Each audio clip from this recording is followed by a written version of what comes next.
దానికి కట్టుబడి వాళ్ళతో ఎప్పుడు కూడా కోఆపరేట్ చేస్తూ సహకరిస్తూ ఉన్నాం.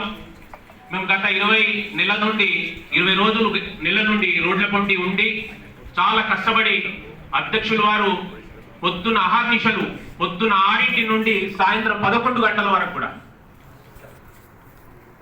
నాక్ చేసిన డోర్ లేదు, ఎల్లని మనిషి కాదు. ప్రభుత్వం ఉన్న ప్రతి వ్యక్తితో కలిసాము, ప్రతి మనిషితో మా బోరును వినిపించుకున్నాం. కానీ మాకు కొంతవరకు జియోలో మేము తెచ్చుకోవడానికి సక్సెస్ అయినాం. కానీ ఈ మూర్ఖత్పు వ్యవహారం నడిపించే సెక్రటరీని మాత్రం ఏ రకంగా మనం కన్విన్స్ చేస్తామో, ఏ రకంగా మనం సాధించుకుంటామో ఇక మనం అందరం కలిసికట్టుగా అది నిర్ణయించుకోవాలి. రెండోది సీసీటీవీ సర్వైలెన్స్ అంటున్నాడు. మేమేమన్నా క్రిమినల్స్ మా పిల్లలు ఏమైనా క్రిమినల్సా? మీరు చెప్పిన పద్ధతిలో మేము ఎగ్జామ్స్ కండక్ట్ చేయకపోతే కదా, ఈరోజు కొత్తగా కాదు కదా ఇది.